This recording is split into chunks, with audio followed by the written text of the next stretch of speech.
Up, friends and followers, welcome back to my channel. Greetings from the kitchen in my home. I hope y'all are doing well out there. As I wait on some food to get cooked. I just got through with a 14-hour trip each way out to Knoxville, Tennessee and back. And one of the tough things about the team driving environment is the fact that, well, your co-driver might not stop for a meal. Or worse yet, you might not have time to stop because the truck stop that you wanted to stop at has a bus full of, let's say, 56 people in line ahead of you. So on this episode of Truckin It, I'm going to tell you about some strategies I use in order to be able to eat on the road, as well as a couple tools that I normally keep on board the truck with me. That's coming up right now.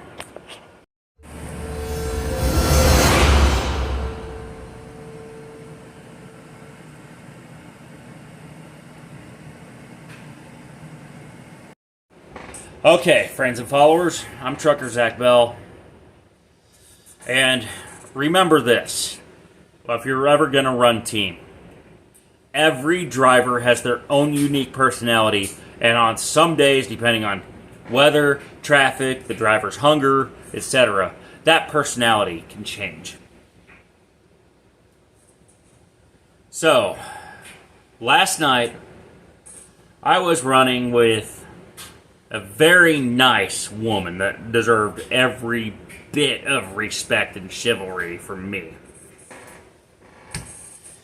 I mean, I was trying to hook trailers for her. I was trying to get the dispatch paperwork done, that kind of stuff, when she was in the cab. But she also insisted on doing some of the work herself as well.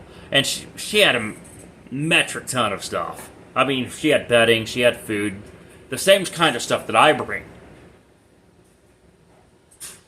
So,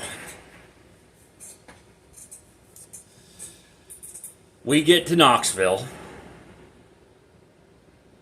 and she's like hungry, and the busload of 56 people shows up at the TA that we were stopped at. And worse yet, they didn't have any hot food on the counter. So, what's a team driver to do in that situation? Well, luckily there was a Subway right next door, so we were able to just go there. And I got my footlong, the boss as they call it now, and she got her footlong and some chips and a drink. We get back in the truck, and because there was some time between her clock running out and my clock starting up, we just had a little bite to eat before we came back home. And then got the trailers hooked up, got going. So,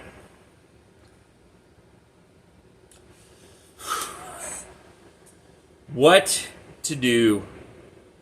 So how do team drivers do their meals? And the answer is, first you got to know the other driver. But if you don't, it's always a wise idea to bring your own food on the road. See those two coolers in the background? I use those all the time. And I also have another gadget I use all the time called the Hot Logic Mini, which allows me to heat canned food or reheat food from home while I'm in the sleeper, or while I'm going down the road. And in a safe manner, too, because it just sits down.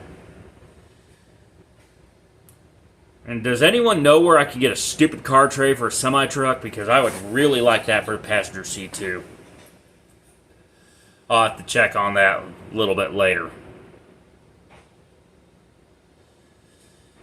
But, anyways, So, canned food, meal prep, and of course I'm going to stop for snacks as well. This is typical in the team environment. And you got to stop for some of those at some point.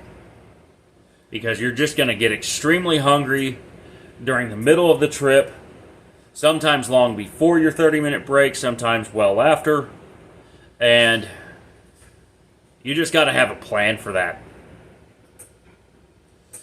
Now, some drivers don't tolerate eating in the truck. Others, like me, carry extra trash bags and stuff on board. And are prepared to clean the truck at any time. So, it all depends on who you're running with.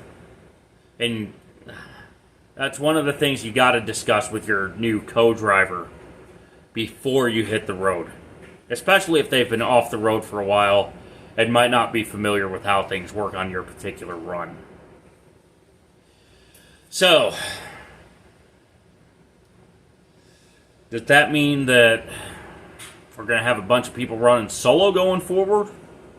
We might.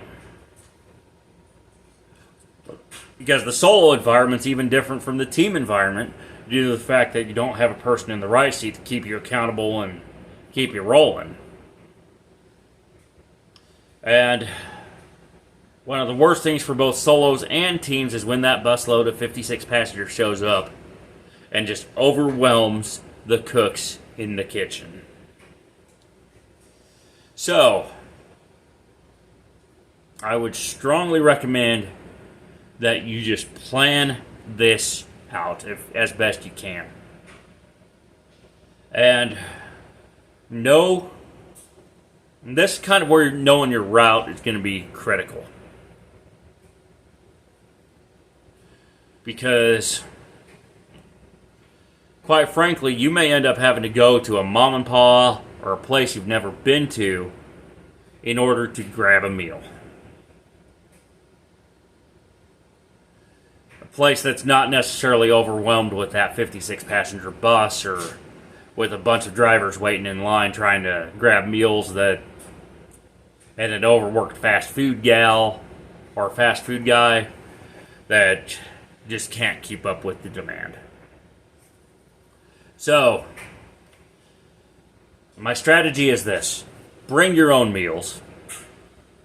And if you must stop for a snack or a meal, know where your restaurants are. And if they're accessible by truck. And if you're at a truck accessible one, maybe go to the hot food counter instead of going to the other quick service restaurant, especially if they're overwhelmed with a busload of people. And one final note. If the restaurants are closed or if the hot food counter's empty, don't give up. Oftentimes, there are some healthy options.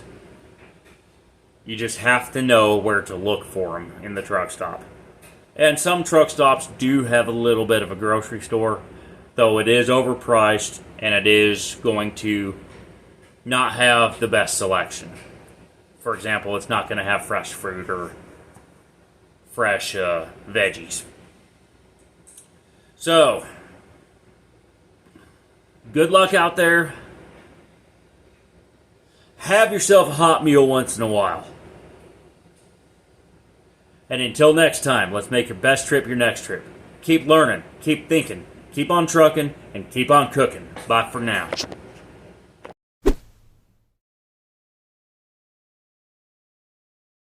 Oh, and one more thing.